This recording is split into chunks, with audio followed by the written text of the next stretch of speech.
Tuberculosis and anti TB drugs. अच्छा,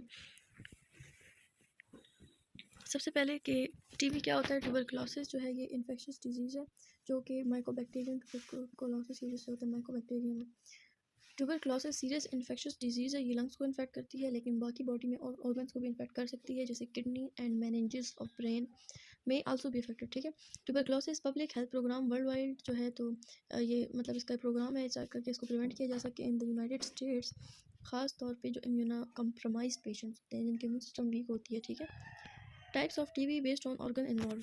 organ की base पे अगर हम उसको टाइप्स पे डिवाइड करें तो पल्मोनरी टीबी है।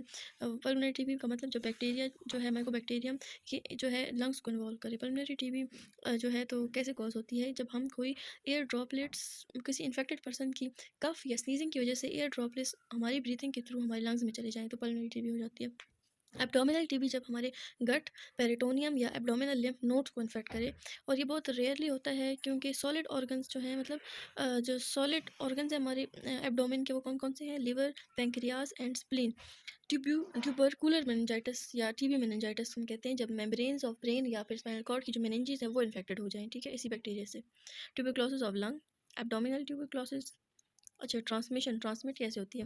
माइकोबैक्टीरियम जो है तो ये स्प्रेड होता है by small air born droplets. Air में जो ड्रॉपलेट्स होते हैं किसी भी इन्फेक्टेड पर्सन की कफिंग या स्नीजिंग से, ठीक है, या सिंगिंग से, तो मतलब कोई ऐसा बंदा हो जिसको पल्मोनरी या लेरेंजियल ट्यूबरक्लोसिस हो उसकी उस एयर ड्रॉपलेट्स की वजह से। Bovine TB is a chronic disease of animals. कहते हैं कि एनिमल्स में भी एक किस्म की होती है वो जिसको बोवाइन टीबी कहते हैं। ठीक है, और वो एनिमल्स में कौन सा वाला बैक्टीरिया कॉज करता है, माइकोबैक्टीरियम बोइस। ठीक है, हम इंसानों में माइकोबैक्टीरियम ट्यूबरक्लोसिस है ना। अच्छा, लेटेंट टीबी क्या है। इस टाइप ऑफ टीबी में बैक्टीरिया जो है वो बॉडी के अंदर होता है बट इनएक्टिव स्टेट में, तो इस वजह से कोई सिम्टम नहीं आ रहे होते। लेटेंट टीबी को हम इनएक्टिव टीबी या टीबी इन्फेक्शन कह सकते हैं, और ये कंटीजियस नहीं होता, यानी कि जब हमारी बॉडी में लेटेंट हो, इनएक्टिव फॉर्म में हो तो वो फैलता नहीं है, इसलिए कंटीजियस नहीं है। It can turn into active, लेकिन एक्टिव टीबी में कन्वर्ट हो सकता है। सो इंपॉर्टेंट है कि हम इसकी ट्रीटमेंट कराएं चाहे लेटेंट टीबी ही क्यों ना हो, ताकि हम टीबी के स्प्रेड को, फैलाव को रोक सकें।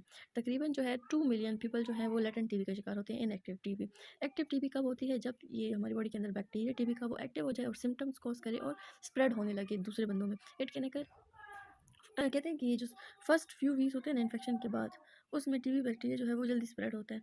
ठीक है, लेकिन माइट अकर्स ईयर्स लेटर, और कुछ सालों के बाद भी हो सकता है कि वो एक्टिव हो जाए और फैल जाए। ठीक है, इसलिए ज़रूरी नहीं है कि हम लोग कहें कि फर्स्ट फ्यू वीक्स में भी हो सकता है या फिर ये सालों के बाद भी हो सकता है।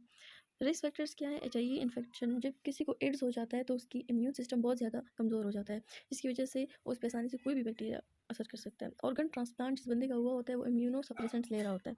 सेवियर किडनी डिजीज़ वाला बंदा जो होता है वो जो है तो उसमें भी ज़्यादा चांसेस है टीबी के।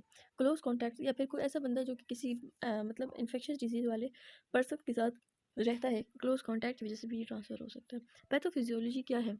अच्छा, गोबलेट सेल्स क्या होते हैं, कॉलम शेप सेल होते हैं जो कि हमारी रेस्पिरेटरी और इंटेस्टिनल ट्रैक के ऊपर जो एपिथेलियल सेल्स होते हैं जो कि जिसने कवर किया होता है हमारे रेस्पिरेटरी सिस्टम को भी अंदर से और हमारे इंटेस्टाइन को भी, वो है गोबलेट सेल। और इनका काम क्या है, म्यूकस सिक्रेट करते रहते हैं गोबलेट सेल।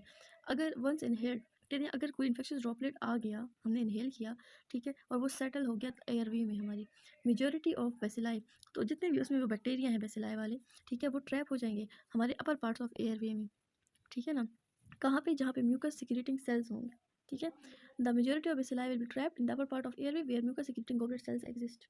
ठीक है, क्यों, क्योंकि हमने इनहेल किया है ना, जिसमें बैक्टीरिया है उस ड्रॉपलेट्स को इनहेल किया है, अब वो क्या है यहाँ पे फंस जाएंगे म्यूकस के साथ। ठीक है, अब क्या होगा, स्टेप्स इन टीबी ग्रेनुलोमा। अब ग्रेनुलोमा कैसे बनता है, ट्यूबरकुलोसिस बेसिलाई को हमने इनहेल किया, बैक्टीरिया फेगोसाइटाइज करने के लिए एल्वियोलर मार्को, मतलब हमारी हर बॉडी के हर पार्ट में अपने मैक्रोफेजेस होते हैं जो ब्रेक डाउन करते हैं बाहर की चीज़ों को, तो एल्वियोलाई में एल्वियोलर मैक्रोफेजेस है, एल्वियोलर मैक्रोफेजेस आएंगे उसको खाएंगे, फेगोसाइटाइज मतलब खाएंगे।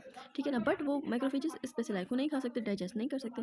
मैक्रोफेजेस लूज देयर मोटिलिटी, जब वो खा लेंगे तो वो अपनी मूवमेंट लूज कर देंगे, वो अब क्या करेंगे और मर जाएंगे खुद ही, और क्या होगा, एक्यूमुलेट होना शुरू हो जाएंगे उसी जगह पे। जब वहाँ पे जमा होना शुरू हो जाएंगे और फिर ये कन्वर्ट हो जाएंगे, बहुत सारे ट्रांसफॉर्म हो जाएंगे किस चीज़ में, नोड्यूल, बहुत सारे नोड्यूल्स में, जिसको फिर हम क्या कहेंगे, ग्रैनुलोमा, कि ग्रैनुलोमा बन गया। क्यों, क्योंकि बहुत सारे मैक्रोफेजेस जो है वहाँ पे जमा हो गई हैं, एक्यूमुलेट हो गए, उसको हम ग्रैनुलोमा कहेंगे। ठीक है, ये जो है एयरवे था और ये बैक्टीरिया आ गया।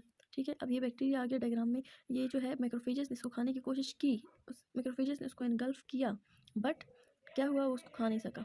ठीक है। अब ब्लड वेसल से और मैक्रोफेजेस आएंगे, उसको खाने की कोशिश करेंगे बट वो खा नहीं सकेंगे। अब होगा क्या, जो ये इन्फेक्टेड मैक्रोफेजेस हैं वो क्या करेंगे, इन्फेक्टेड मैक्रोफेजेस ये उसके अंदर है और इसके इर्द गिर्द ये जमा होना शुरू हो जाएंगे, फर्दर लिम्फोसाइट्स आएंगे, फर्दर मैक्रोफेजेस आएंगे, जमा होना शुरू हो जाएंगे। ठीक है, ये वाले फॉर्मी मैक्रोफेजेस हैं, ये गोल गोल गोल। ठीक है, इसके अलावा ये और मैक्रोफेजेस हैं, और मैक्रोफेजेस है तो उसके इर्द गिर्द ऐसे जमा हो जाएंगे, जमा हो जाएंगे। ठीक है, और ये जो है ना मतलब फिर इसको लिम्फोसाइट्स आना शुरू हो जाएंगे, मैक्रोफेजेस के बाद लिम्फोसाइट आना शुरू होते हैं ना मारने के लिए, तो वो इसको ख़त्म नहीं कर सकेंगे, बस इसको एक एक एक बबल में बंद कर दिया है। ठीक है, बट इसको ख़त्म नहीं कर सके, इसको हम कहते हैं ग्रेनुलोमा। क्या कहते हैं, ग्रेनुलोमा। और फिर ये ग्रेनुलोमा जब मेच्योर हो जाता है ना, ये फिब्रस फाइबर का कफ बना लेते हैं अपने इर्द गिर्द प्रोटेक्शन के लिए। ठीक है, ये और जब ये ग्रेनुलोमा ब्रेक होगा तो माइकोबैक्टीरिया जो हैं तो वो निकलेंगे फर्दर बॉडी में जाके, क्या करेंगे, अब अपना एक्शन स्टार्ट कर देंगे। ठीक है, और ये फिर कफिंग वगैरह स्टार्ट हो जाती है, बंदा जो है वो बीमार हो जाता है। तो मैं हमने पढ़ा कि जब ट्यूबरकुलोसिस बेसिलाई आ गया, बैक्टीरिया को खाने के लिए लेवल मैक्रोफेजेस आए बट वो डाइजेस्ट नहीं कर सके, एक जगह पे जमा होते रहे, क्या बनाया, ग्रेनुलोमा।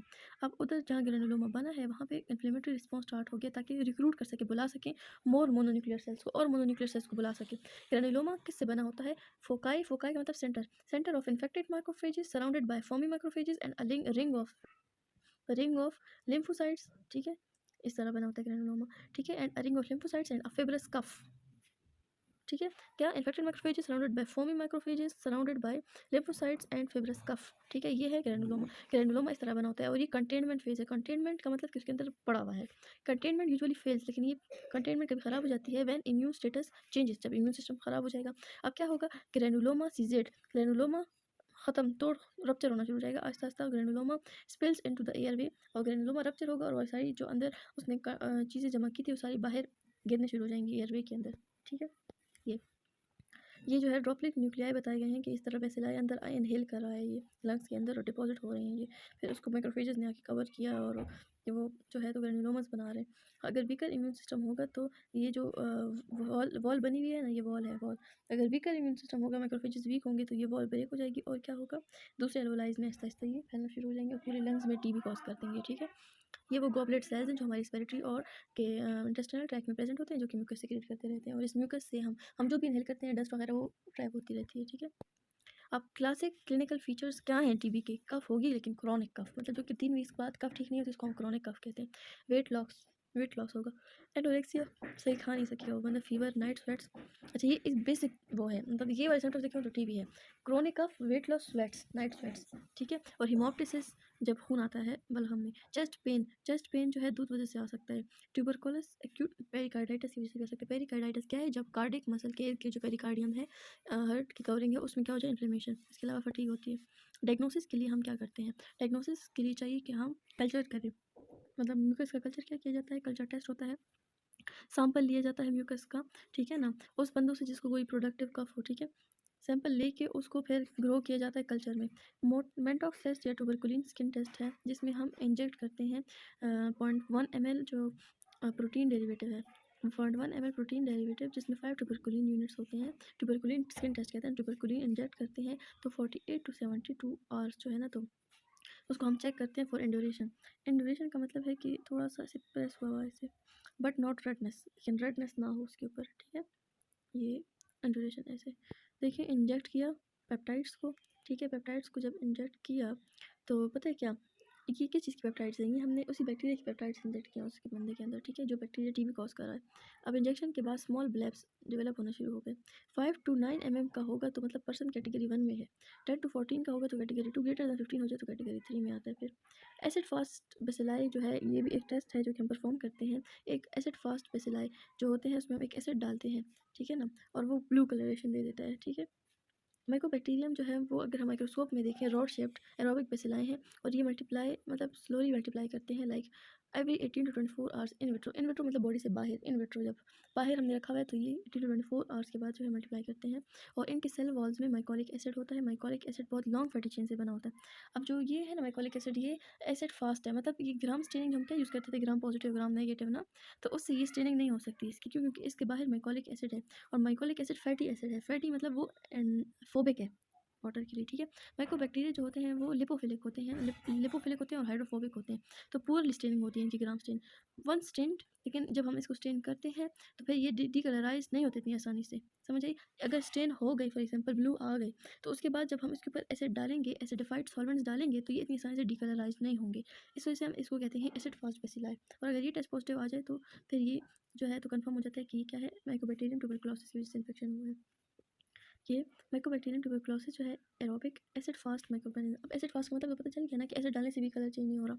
एसिड फास्ट ऑर्गेनिज्म जैसे कि माइकोबैक्टीरियम, इनमें क्या होता है, लिपिड की सब्सटेंसेस ज़्यादा होती हैं सेल वॉल के अंदर, जैसे कि माइकोलिक एसिड, और ये क्या करता है, स्टेनिंग नहीं होने देता। ग्राम स्टेनिंग वगैरह जो आम तरीके हैं उससे स्टेनिंग नहीं होती इसकी, ठीक है। अच्छा, अब क्या करना है ट्रीटमेंट में, आइसोलेट करना है पेशेंट्स को जिनको टीबी हो, प्राइवेट रूम में रखना है। मेडिकल स्टाफ जो है वो हाई एफिशिएंसी मास्क पहनेगा ताकि उनको मतलब ना फैल जाए वो। और आइसोलेशन हमने करनी है तब तक जब तक वो ठीक ना हो जाए और उसकी स्पूटम की जो कल्चर है वो नेगेटिव ना आ जाए, तब तक आइसोलेट करना है। और ट्रीटमेंट में हम ड्रग्स कौन से देंगे, दो तरह, फर्स्ट लाइन और सेकेंड लाइन। फर्स्ट लाइन अगर काम नहीं करता फिर सेकेंड लाइन। फर्स्ट लाइन में आइसोनियाजिड, रिफम्पिन, एथम्ब्यूटॉल ये दिए जाते हैं, ठीक है। आइसोनियाजिड ये फिंगर टिप्स पे याद होना चाहिए, आइसोनियाजिड, रिफम्पिन, पैराज़ेपिन, एथम्ब्यूटॉल, स्ट्रेप्टोमाइसिन, ठीक है। अगर ये काम ना करें उसके बाद फिर सेकंड लाइन में ये सारे आ जाते हैं, ठीक है। और इसका एक तरीका क्या है कि सस्केप्टेबल केस है, अगर मतलब शक है तो 6 मंथ ट्रीटमेंट देंगे, 3 to 5 ड्रग्स देंगे इसमें से, फर्स्ट लाइन में से। और अगर एमडीआर केस है, कंफर्म केस है ना, तो 18 to 24 मंथ्स ट्रीटमेंट देंगे सेकंड लाइन, समझे। आइसोनियाजिड जो है माइकोलिक एसिड, अब ये कैसे काम करते हैं एंटी टीबी वाले वो बताया गया। जो आइसोनियाजिड है वो माइकोलिक एसिड जो है नहीं बने देता, mycolic acid cell wall clear थी ना, उसको इनहिबिट करता है। तो फिर क्या होता है कि इनहिबिट करता है तो आइसोनियाजिड मैक्रोफेज के अंदर जा सकता है, ठीक है। इसलिए ये एक्टिव है for both extracellular intercellular organisms, यानी जो बाहर अगर पड़े हुए हैं कोई बैक्टीरिया उनके भी एक्ट कर सकता है, और जो मैक्रोफेज के अंदर इन्वॉल्व हो गए तो उस पर भी एक्ट कर सकता है। और ये लीवर में जाके मेटाबोलाइज होता है और एसिटाइलेशन के थ्रू, ठीक है। एसिटाइलेशन के थ्रू ये एस्ट्रोहाइड्रोजीन में कन्वर्ट हो जाता है। अच्छा, रैपिड एस्टाइलेटर्स जो हैं, मतलब जो रैपिड एस्टाइलेटर्स होते हैं जो कि जल्दी जल्दी एस्टाइलेशन कर रहे होते हैं ना, तो कहते हैं मतलब हर बंदा डिफरेंट एस्टाइलेटर है, कोई बंदा तेज़ी से इसको वो कर लेता है एस्टाइलेट। और जैसे अब मैं रैपिड एस्टाइलेटर हूँ तो मुझे ज़्यादा रिस्क है कि मुझे आइसोनियाजिड इंड्यूस लिवर इंजरी हो जाए, क्योंकि मैं बहुत तेज़ी से मेरा लिवर जो है ना तो इसको एस्टाइलेट करता है, ठीक है ना, इसकी ब्रेक डाउन करता है। तो इसलिए मुझे ज़्यादा रिस्क है कि मैं अगर नियाजिड लूँ तो मुझे लिवर इंजरी ज़्यादा होगी। स्लो एस्टाइलेटर जो है तो उन पे फिर ये होता है कि अगर लिवर इतना नहीं तो उनकी जो किडनी है उस पर ज़्यादा असर पड़ता है, तो उनकी ज़्यादा पेरिफेरल न्यूरोपैथी ज़्यादा होती है। स्लो एस्टाइलेटर में क्या, ये इंपॉर्टेंट पॉइंट है, रैपिड एस्टाइलेटर्स में लीवर एस्टोनाइजिड इंजरी होती है, और जो स्लो एस्टाइलेटर्स होते हैं उनमें जो है तो पेरिफेरल न्यूरोपैथी हो जाती है, पेरिफेरीज हाथों और पाँव में। हेपेटाइटिस जो है मोस्ट सीरियस, अगर कोई बंदा एस्टोनाइजिड इस्तेमाल करे तो ये क्या करता है, लिवर को ख़त्म कर देता है। हेपेटाइटिस जो है तो वो सीरियस एडवर्स इफेक्ट है इसका। अब टिपिकल डोज कितना लेना चाहिए एस्टोनाइजिड का, 5 mg per kg per day, typical जो एडल्ट 300 वंस डेली। और पायरिडॉक्सिन जो है वो रिकमेंडेड है अगर किसी बंदे को पहले से न्यूरोपैथी है, पहले से पेरिफेरल न्यूरोपैथी है ना, तो उसको फिर हम उसकी जगह आइसोनियाजिड के साथ पायरिडॉक्सिन देंगे, ठीक है ना। रिफम्पिन जो है सेकंड ड्रग है, और ये क्या करती है, जो बैक्टीरिया का डीएनए होता है ना, डीएनए डिपेंडेंट आरएनए पॉलीमरेज, पता है ना डीएनए पॉलीमरेज आरएनए पॉलीमरेज क्या होता है। तो जो आरएनए पॉलीमरेज है ना उस बैक्टीरिया का, उसकी बीटा सब यूनिट के ऊपर बाइंड करके ना उसकी आरएनए सिंथेसिस को ब्लॉक कर देता है। अब उसकी आरएनए नहीं बनेगा बैक्टीरिया को, तो वो क्या होगा, मल्टीप्लाई नहीं हो सकता। रिफम्पिन जो है वो वेल एब्जॉर्ब होता है, जब हम ऑरली लेते हैं एब्जॉर्ब होता है और एक्सक्रीट होता है into the liver, into the bile, liver से बाइल में जाता है, और फिर ये एंटीरोहेपेटिक रीसर्कुलेशन करते हैं। देखिए, पहले लीवर ने एब्जॉर्ब किया, फिर अपने ही बाइल के थ्रू सेक्रेट किया और दोबारा से रीसर्कुलेट होकर दोबारा लीवर में आएगा, समझ आए। बाइल इंटेस्टाइन के लिए सीक्रेट होती है ना, तो इसको कहते हैं एंटीरो, मतलब इंटेस्टाइन से जाके दोबारा लीवर में रीसर्कुलेट हो गई है। रिफम्पिन जो है फ्लू लाइक सिंड्रोम कॉज कर सकता है, जिसमें फीवर, चिल, माइल्जियस यानी मसल पेन, अनीमिया और थ्रोम्बोसाइटोपेनिया यानी रेड ब्लड सेल्स और वो कम हो जाते हैं, वाइट ब्लड सेल्स कम हो जाते हैं, ठीक है। ये रिफम्पिन था जो किस तरह से एक्ट करता था कि बीटा सब यूनिट आरएनए को ख़राब कर देता है। अब मैकेनिज्म ऑफ एक्शन, आइसोनियाजिड और इथम्ब्यूटेल जो है दोनों का क्या है, इथम्ब्यूटेल का भी वही है, मैकोलिक एसिड की सिंथेसिस नहीं होता, मैकोलिक एसिड सिंथेसिस क्योंकि आसानी से उनके सेल वॉल को पेनिट्रेट करके जा सकता है, ठीक है। रिफम्पिसिन जो है तो वो बैक्टीरियल प्रोटीन सिंथेसिस रोक देता है, ठीक है, प्रोटीन सिंथेसिस नहीं होने देता, क्यों, क्योंकि आरएनए को रोक देता था ना रिफम्पिन, आरएनए नहीं होगा तो फिर प्रोटीन सिंथेसिस नहीं होगी। और पैराजिनामाइड जो है ना वो माइकोबैक्टीरियम ट्यूबरकुलोसिस की ग्रोथ को स्टॉप करता है, ठीक है। तो ये इसके एडवर्स इफेक्ट्स बताए गए ना, एसोनियाजिड हमने पढ़ा कि हेपाटोटॉक्सिसिटी और पेरिफेरल न्यूराइटिस, रिफम्पिसिन वो पढ़ा था ना कि हेपाटोटॉक्सिसिटी रैपिड एस्टाइलेटर में और पेरिफेरल न्यूराइटिस स्लो एस्टाइलेटर में। रिफम्पिसिन भी हेपाटोटॉक्सिक है, ठीक है। पायराजिनामाइड हेपाटोटॉक्सिक है और हाइपरयूरेसीमिया कॉज करता है। इथम्ब्यूटोल ऑप्टिक न्यूराइटिस, आंखों की जो नर्व है वो खराब कर सकता है। स्ट्रेप्टोमाइसिन वेस्टिबुलर डिसफंक्शन और निफ्रोटॉक्सिक है, किडनी खराब करता है और वेस्टिबुलर सिस्टम को।